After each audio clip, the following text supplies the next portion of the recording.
So I'll first start by telling you what this is not, and then I'll go through the regular introduction and the middle and the end. So what this is not is, it's not a conventional forensics training program. It cannot be that because it's only an hour long, right? What it is it's meant to be a primer to introduce forensics to you in a slightly different perspective, and also a primer for longer and more detailed sessions to come. Unlike most movies that start by saying that this is not based on real events, any resemblance is purely coincidental, it is all of that. This is none of that. This is, in fact, it is based on true events. What I'm going to walk you through is an actual example, a challenge that was posed to me a few years ago, but it's still very much relevant, and that problems would still exist now if the same scenario were to enact itself again, right? And this problem was, in fact, eventually solved. Although prima facie, it sounded technically, even at the mathematical level, it sounded impossible to solve. And this is where I start to depart from the general notion of what forensics is. I mean, most people see forensics in the cyber domain as either analyzing data on memory, whether it's volatile or whether it's stored on hard drives or some kind of persistent storage, or it is some people slightly more evolved in their definition of forensics think of forensics as threat response or incident management and live traffic forensics and so on. So by looking at actual captures and intercepts on in network data, and then looking at the events that could have transpired and giving the answers to how, what, where, when, how much, etc., etc. In my case, I'm going to take forensics one level further. And in fact, by taking it further and making it more specialized, I'm actually defining forensics in a more general way, which is very counterintuitive, and you'll see how it works. So for me, there are two guiding principles for forensics. And for me, forensics is more of a mindset problem than a tools and technology problem. You could have a I can guarantee you that you could, for what will come next, you could have a very well-equipped forensics lab, even in the most advanced developed economies of the world. Could spend $50 million on a forensics lab and still not be able to solve that problem unless you had the right people and the right mindset. And that is precisely the message behind this presentation, is that do not place organizational focus and investment focus purely on tools and technologies and the hardware and the software, the tangible things, but also on selecting and training the right people. And if you notice, I said selecting and training the right people. I didn't say that you could just select and train them. You have to select the right person first and then train him. If you don't select the right person with the correct mindset, no amount of training is going to do any good. I know I sound very pessimistic when I say that, but you're either born with it or you're not, in terms of for forensics at least, right? And for any type of analytical profession, you need to have that mindset. You need to be stubborn, obstinate, be able to look at something for 7, 8, 9 hours until you finally see the light, in a sense. So for me, there are two principles that guide me in my forensics work. Okay? And these are by no means unique to me. I mean, I'm sure if you ask more than half the people whom you ask about forensics, they'll tell you that these are the type of things that inspire them. Right? The first one, and this is where the Silence of the Lambs reference comes in, is Marcus Aurelius' Meditations. And he talks about the first principles. So in The Silence of the Lambs, Hannibal Lecter, the brilliant psychopath and clinical psychiatrist, is trying to guide Clarice Starling, the FBI agent, the novice FBI agent, into helping her find the killers, the so-called mythical Buffalo Bill, I believe, yeah.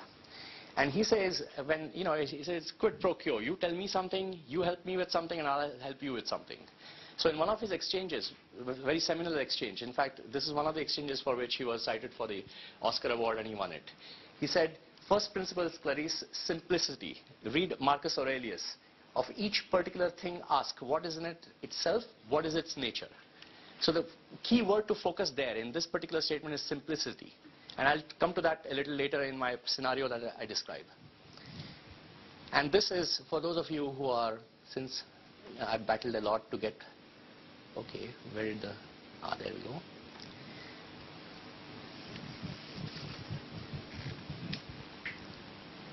I won't let you watch it. First principles, Clarice, simplicity. Read Marcus Aurelius. Of each particular thing, ask, what is it in itself? What is its nature? What does he do, this man you seek? Right? So remember those words, because we're going to need them again.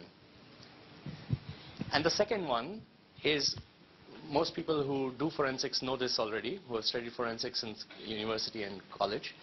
Every contact leaves a trace. I don't speak French, but the original statement was made in French by a physician and scientist by the name of Locard.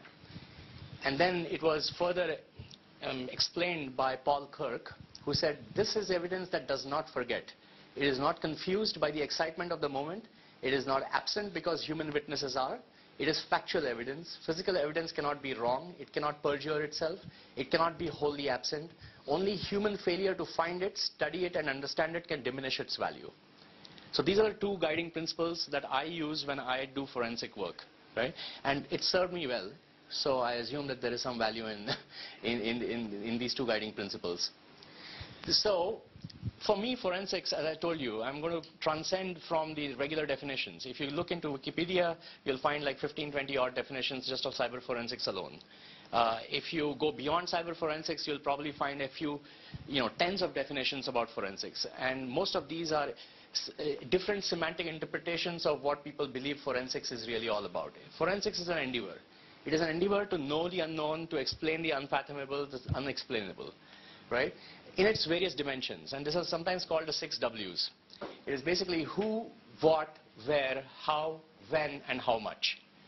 And if you look at all forensic endeavors, whether it is in criminal forensics, when you are investigating a homicide or a murder, or if you're looking at malware activity which compromised your systems and caused financial and adverse impact on your organization, you'll realize that ultimately you are trying to find answers to these 6 questions. Who did it? What happened? Where did it happen? Or where did it come from? How did it happen? When did it happen? And how much damage did it cause? So if you are able to answer these, articulate these 6 questions, and then comprehensively answer these 6 questions in an undeniably unambiguous way, then you have achieved your forensic objective. And in this particular scenario, I've deliberately chosen a very unfamiliar landscape. So I'm not going to talk about, somebody sees somebody's computer and then retrieved one SATA drive, one SSD drive, and the system was live, so they used volatility to remove the volatile memory, take a memory dump. Or I'm not going to say that, somebody suspected an intrusion on the network and blah, blah, blah. These are the regular forensic scenarios that most people discuss. Because then I would be falling back into my old trap of, relying on tools and technology. I'm going to try to show you that something that is seemingly impossible to solve could actually get solved by utilizing very little or no resources at all, in terms of in the manner in which we understand resources. In the moment we say resources, we immediately think of money. Money leads to hardware and software and tools and technology. And to a certain extent, you hire people, so it costs money, so you talk about human resources as well. Right? And then standard operating procedures, which consultants help you with, and they usually cut and paste and give you, this is your incident response strategy to look after, remote attacks, insider threats, and blah, blah, blah. So we're not going to get into that trap at all. Let's talk about a real intractable problem. And this is a problem definition. This is a problem which involved a remote access tool, RAT, euphemistically, what we call them Trojans, if we were politically incorrect, but in the business world they call them remote access tools, or RATs. An RAT encrypts and exfiltrates data from systems it infects. That's its modus operandi. That's what it behaves like. Okay, so you have an RAT that has successfully somehow infected a system, and then it captures all the data that it defines as being interesting, and then zips it into a file, and then transfers that file over an encrypted channel to the mothership, to the command control server, in a very, very unsophisticated sense. Normally the command control server is not the one where you would exfiltrate data and send it to. But let's assume a very simplistic case. By the way, this itself is an abstraction of a much more complex example. So I've tried to kind of condense it into 1 hour. So I have to abstract away some of the unnecessary technical details that make it more complex. Right? Prima facie, the method of encryption appears to be based on an implementation of OpenPGP. Okay, so this is on the face of it, it appears like this Trojan is advanced enough to encrypt traffic using PGP, using public-private key pairs, and then send the traffic over to the other party. The RAT CNC communication intercepts only encrypted data but no keys, meaning that there is an entity now, let's assume it's a security organization and you're doing some traffic analysis, and you have managed to intercept and carve out these PGP encrypted files. But you have not intercepted any keys. So what you have is a scenario, essentially it boils down to is, you have encrypted traffic with no keys. And now your overly demanding boss says, give me this plain text. What would your first response be to such a request? You want keys. Exactly. Or, you know, do we belong to the NSA? Do we have a rainbow table of all possible RSA keys, public-private key pairs, for example? Or do I have a supercomputer that is capable of attempting to crack the hashes? The answer obviously is none of those. So therefore, I cannot do it. This is technically impossible, and it is mathematically intractable. It is not impossible, but it is intractable. It would take an inordinately large amount of time for it to be of any use, right? So is it still possible to decrypt the data? The conventional answer would be no. But if a real forensic analyst does not give conventional answers, he does his best in terms of trying to go down to the root of the problem, attempt to solve it, show hardcore effort, and then ultimately say, no, it cannot be done. So when I was faced with this problem, I was very tempted to just, you know, say, are you nuts? I mean, how do you expect me to do that? If whatever you're saying, if the 3 points above are accurate statements, then the fourth does not follow. It is practically impossible to give you the plain text having just the intercepts which are encrypted with PGP, right? So, but I decided, okay, you know what, I'll spend 24 hours on it, right? And let me see what I can do. Now, in this particular case, I was an external consultant. The guys were not ready to share the electronic files with me, the actual intercept files.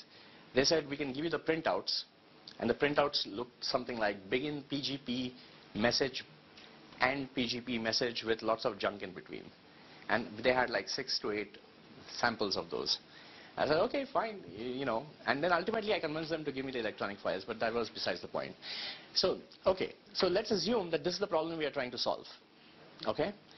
And as you can imagine, 50 crores is not enough if you want to go the conventional route of actually, you know, brute forcing the keys and trying to recover key material and trying to launch any kind of side channel analysis attacks or cryptanalytic attacks against PGP, because it hasn't been done yet, at least not by, you know, mere mortals. I mean, there is a possibility that intelligence agencies elsewhere in the world have managed to do this. There is a talk about NSA having the capability to decrypt, you know, conversations without keys, etc., etc. But that's not the world we inhabit, right? We inhabit a corporate world, an enterprise world where such things are impossible. So let's first get a primer on PGP, because I do not want to assume that everyone here knows PGP. I'm pretty sure that everyone here has heard of PGP. I'm also pretty sure that a majority of you have used PGP in some form or the other, but that doesn't necessarily follow that you understand the mechanics of PGP or how encryption generation works. So I'm going to give you what is possible in an hour's time frame, is give you a quick primer on PGP. So what is PGP? In layman terms, it's a method of encrypting data or communications either with a single key or with multiple keys, 2 keys. And if there is a system of 2 keys, then it's called a public-private key, or it's also called public key infrastructure, right? The methods of communication themselves, encryption themselves are also labeled in different ways. One is a symmetric form of encryption and an asymmetric form. And as the name suggests, if you use a single key, it's called symmetric. If you use 2 different keys, it's called asymmetric. PGP implementation is available not by default. You have to possibly, I mean, it depends on the distribution of Unix you use. It's available by default almost on Unix these days. If you download Ubuntu and you install OpenPGP, sudo apt-get OpenPGP, and you will get all the tools you need. But what needs to be known here is that even that implementation of PGP is just a wrapper, because the crypto libraries are already present in Unix. Like in Linux, I think they are called libcrypt.so or something. So they define all these functions, like for generating keys, for revoking keys, deleting keys, encrypting a file, decrypting a file, signing a file, verifying a file, and so on. Right? And you can use the same to encrypt your email communications as well, by the way. But in email communications, you necessarily, by definition, have to use, there are two parties, so you have to use asymmetric form of encryption. Right? So it supports multiple ciphers. So you have, for example, in the example we are going to use, we're going to use RSA. Now the reason I'm saying RSA twice is because we are going to use the RSA algorithm twice in the protocol. And I'll describe the protocol. I'll show you a diagram of how it works. And the exchange of keys. Now, you must, here's the problem that this brilliant scientist, Diffie and Hellman, solved. Because, look, if I want to exchange something with him, and it has to be encrypted, right, we need to have a shared secret. Because whether I use a symmetric key or an asymmetric key, I need something from him, and he needs something from me. And that is the exchange of keys. And in order to transmit and receive encrypted communications, I need to send and receive keys first to allow that encrypted communication to take place. But it's a catch-22, because that communication itself needs to be secure. Because if that communication is not secure, then somebody can intercept those keys, and then everything else after that happens after that is in clear text almost, effectively. So Diffie and Hellman devised a Diffie-Hellman key exchange protocol, secure key exchange protocol, which is used widely. In many of you may be using it without realizing that you use Diffie-Hellman key exchange. So OpenPGP implements Diffie-Hellman key exchange in the asymmetric key cryptography. Now this is what it looks like essentially. Okay, so I have actually created a much more compact version in the next slide, but pictorially this is what it looks like. I'll try and explain. So this is your plain text, right, which needs to be encrypted. So let's call our plain text as P, right? And this is the output of this encryption process is the ciphertext. Let's call it C, right? Now I want to encrypt it, and I want the other party to be able to decrypt it. So in a way, these are inverse functions of each other, right? And every encryption algorithm is a one-way trapdoor function. So it's not a pure one-way function, because if it was pure one-way, then mathematically impossible to go the reverse way. But it's a one-way trapdoor function, a trapdoor being the key, in a sense. Again, I'm not being very mathematically accurate here, but just trying to explain.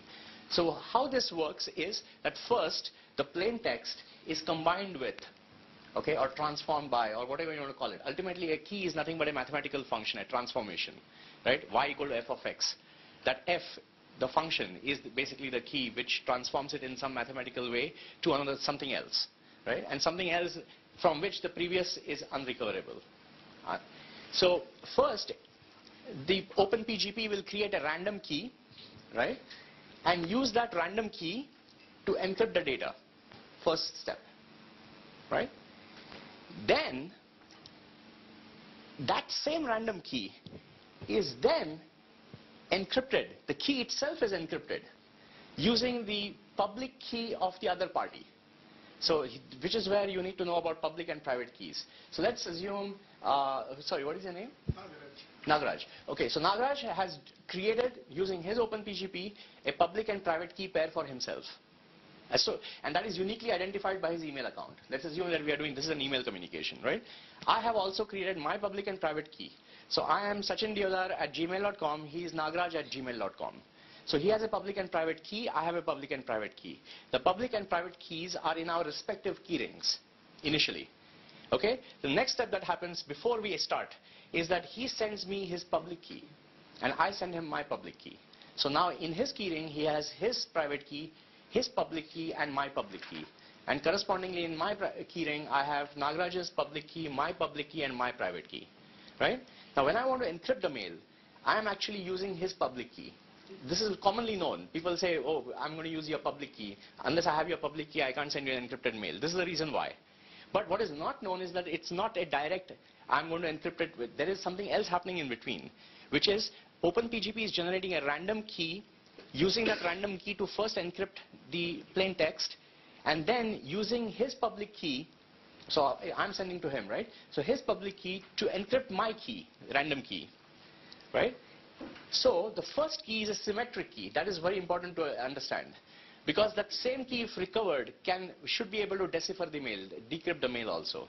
So now two things are happening. Like I said, plain text is getting transformed by the random key into the encrypted text. Similarly, the initial key is converted into a second key called the encrypted key using a key encrypting key, which is called the public key of the recipient. It's also called KEK, key encrypting key, because it encrypts the key, right? So now what you have is you have another piece of data which is encrypted, okay, but it's not the final version. Then this data and this new key which is formed by encrypting the random key with the public key of the recipient creates another key, and these two are combined to form the final encrypted text, right? And that encrypted text has a very important property, mathematical property, that this is completely reversible. So what happens is, when the encrypted message is received by the other party, it gets mathematically decomposed back into this partially encrypted data, if you want to call it that, and the encrypted key, right? Now, here is the property of the encrypted key. The encrypted key can be decrypted to get that random key, symmetric key, only by the matching private key. So, whose public key was used to encrypt it in the first place. So, anybody other than Nagaraj will not be able to decrypt that encrypted key and get the original key back. Correct? So, only Nagaraj and only Nagaraj will be able to use his private key, because I have used his public key to create the key from the key, and will be reversed, and he will get back the random key, the symmetric key, which is really the secret you are trying to protect. Because that's a symmetric key. If you apply that back to this partially encrypted data, you're going to get back the plain text. So that is the complete forward and reverse process of encryption and decryption, which really happens at the touch of a button if you're using encrypted mail, right? Or even in the case of files. I'm talking about an actual one party to another party, right? Now, this is that explanation which I spoke about. Plain text is combined with the first random key to create the first version of ciphertext, C1. Then K1, the first key, is also encrypted with the public key of the recipient to create K2. And C1 and K2 give you the actual ciphertext. And in the reverse way, C is decomposed into C1 and K2. K2 plus the secret key or the private key of the recipient gives back K1. And then K1, when combined with C1, decrypts, because symmetric encryption, it gives back plain text. So is this understood? Because this is really, really key to understanding the rest of the presentation. Because if you don't get the hang of this, then it's going to be hard to follow the rest of the presentation. Okay? Now, I gave you the more complex version. There is a simpler version which is symmetric key. So let's say you have a file on your computer which needs to be protected. It never needs to be sent to anybody else. So why even have public and private key? Let me create a symmetric key where the same key is used to encrypt and decrypt, and protect the symmetric key with a passphrase. So that passphrase will unlock the key and then will decrypt the file, right? So when I first encrypt the file, I have to select a key, I have to select the file, and then I'll say, okay, choose a passphrase. And then with that passphrase, if I try to decrypt the file, it will ask me for the same passphrase back. As long as the key is present and the passphrase is known, it will give me back the file. Okay? So now, with this description, I think you will start to notice how difficult it would be for someone without the keys and knowing the passphrases. So even if I knew the passphrase but didn't have the key, it would be no use, right? So that is the symmetric key I was talking about. So it's very simple, straightforward. Encrypt and decrypt with the symmetric key. Passphrase locked symmetric key. So you need to passphrase alone. And basically that is directly P plus K gives C, C plus K gives back P. By the way, the plus there is simply just a you can think of it as a transformation. Think of it as a application of a key to a piece of text. Whether it's a file or whether it's an email, doesn't matter. Now let's go back to our so-called intractable problem. So we know what are the facts of the case. So you always establish what is known, what is unknown, and what is speculative, what is mere speculation. In any forensics exercise, first of all, shed your biases. You need to be absolutely emotionally and in terms of your biases totally naked. You cannot bring any baggage with you. Because the moment you bring baggage, even if I say, oh, I've done this before, that's it, I've failed in my forensics exercise, potentially. because now I'm biased by what I did before and the solution I found before. You need to kind of shed yourself, be calm, and say, okay, I'm starting fresh. This is a new problem. This is a unique problem. I'm not going to be seduced by the fact that it looks extremely similar to something else that I've done before, right? And with that, you kind of jot down your, you don't need a fancy system to do this. You just use a notepad and start making notes. So what do I know? I know based on experience, and by the way, you can rely on technical experience, and that is not a bias. A bias is something that doesn't have a technical sound basis, factual basis.